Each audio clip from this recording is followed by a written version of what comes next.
And the way that we kind of break this down from an advertising perspective, because one of the things that we've really focused on is how to amplify our message through paid advertising. And I think that if you have a business or you have some kind of an offer that you want to get out there, the best way that you can do that, or at least the most I do consistent not know way why I that you can do cannot it, find the is pixel. through amplifying that message via paid advertising. And the best For yours? source of paid advertising Yeah, is Facebook. I already have it It's set up, easiest but I to can't use. find it. It's got the most reach. And I've Instagram struggled is this great, the last two Pinterest is times I've great, gotten on Google's Facebook now, great, and I don't YouTube's remember great. how to There's get to that one great page. ways that you can amplify your message, and depending on what you're selling, and I can see we got a bunch of folks live with us here. Well, which no, is I mean, I cool. need to know how to do it. Rico And I did Glover's it live before, with but us. I'm gonna I just think give they've myself changed it to some where like, it's somewhere else now, because and I those are don't fun. know where it Give me, is. give me a little finger tap, give me a little love on that. So, depending on what you're selling, that's gonna kind of dictate. Like, I wonder if this is the best number sort of, right here. Yeah. platform for you It to is. use to amplify your message. But I'm going to focus on Facebook because I think Facebook is really the most relevant for most people. Now, when we look at Facebook, we break down our three pillars, and it's broken down from that prospect to customer journey. So the first pillar is awareness and acquisition. Now, these are groups of people who don't know about you yet. Then we have retargeting, and this is the during phase, people who actually know about you already. And then we have loyalty. Now, loyalty is where most of your money is going to be made. Most of your profit's going to be made. My doorbell just rang. We are in the basement. You can't see back here. I've got my my jiu-jitsu studio. It's a walkout basement. Right over here is like 10 acres of trees, and it's New, and we're in New York, so the leaves just came down all over the yard. It's beautiful colors. It's cold. I got land beavers out there. His case for his iPhone has the same exact wood, babe. Anyways, you can see a little bit behind me, our little rock wall back here. So awareness and acquisition is where you're getting your brand in front of people who don't know who you are yet. So you're going to exclude your customers, your subscribers, and you're going to attempt to get your message in front of people who look the most like people who've already done business with you in the past. And that's sort of your first attempt to generate leads and sales.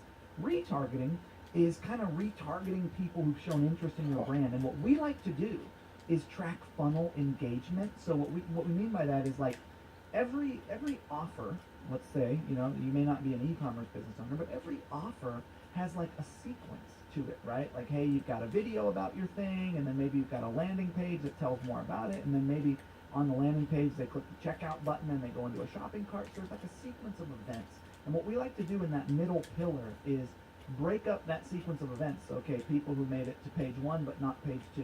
People who made it to page 2 but not page 3. And for us, that's like people who saw a video, and I'm going to show you some Facebook video ad results in a moment here.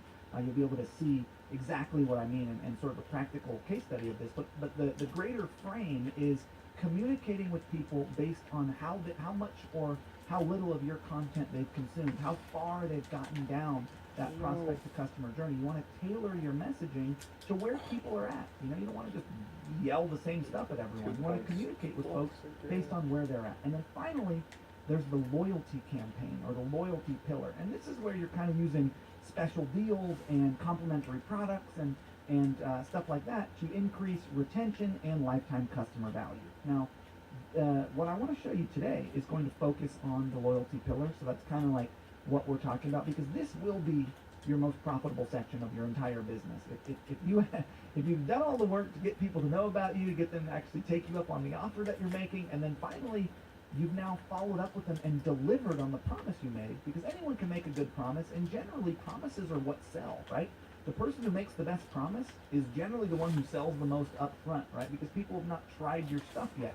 So the better your promise, the better your marketing copy and your videos and your landing pages and all that stuff, the better that you will sell. But you have to deliver on that promise. You have to have a good product. You have to have good customer service. You have to have integrity. People can feel that, and they know that once if they receive your stuff and it's no good, you're hosed. But if they receive your stuff and it is good, which I'm assuming it is, if you're hanging out with me, you're probably selling good stuff because we really promote that heavily. You can do a lot with repeat customers and reminding people that you exist and reminding people of other offers. Everybody that's that's what I want to show watching you this today is is how profitable selling good this stuff, particular pillar can be. Because in our industry, there are buzzwords for traffic and conversion. Those are kind of like buzzwords, and those are great words, by the way. There's a traffic and conversion summit that I generally speak at every year that's about those topics. It's put on by Digital Marketer, which is a great company. But there's a sort of third part to the puzzle that people often ignore, which is repeat business. Traffic, conversion, right? Get people to know about you, get them to say yes to what you have. follow up, do good marketing, provide value, make additional offers. And the case study that I have to show you today is in relationship to that particular part of a business, which is the loyalty. So what I'm going to do is I'm going to take you into Facebook ads here, and I'm just going to pop back over to this screen right here. So what you can see here on the screen is two campaigns. Group effort tonight. Thanks very much, Paul. In the Thank you, loyalty Kevin. pillar. And David, thank you as this always. particular campaign's been running for about 3-4 months now, and you can see that in total we've spent $62,000. I'm going to zoom in a little bit further here and pull this over. We spent $62,000 in advertising, buying video ads on Facebook, and we've generated about $583,000 in revenue. So it's about a 10x. And you can expect that in your loyalty pillar. In general, in the loyalty pillar, you'll see astronomical results, like great results, because these are people who've done business with you in the past. And I'm going to show you exactly the ad units and what we're doing, but basically, these campaigns are performing very well. And then, you know, your retargeting will be your second best, and then your awareness and acquisition will obviously be your worst. And I see a lot of people advertising their brand, and they just try the awareness and acquisition phase. They try to get their message in front of new people. They target people who don't know about them yet, and they don't have the retargeting down, meaning they're not like, you know, people who then engage with them, they don't follow up with them, and then people who buy, they don't follow up with them, and they think that their advertising didn't work. It's not that it didn't work, it's just that it was incomplete. It was only that awareness and acquisition pillar that I showed you previously in this live video. You gotta have both those other two pillars. So coming back to the computer screen here, what we can see is that these campaigns performed very well. So I'm gonna show you an actual ad set within one of these campaigns. So here what we have is a group of people, and the people that we're targeting, I'm just going to show you the targeting group here. You can see this is spending $75 a day.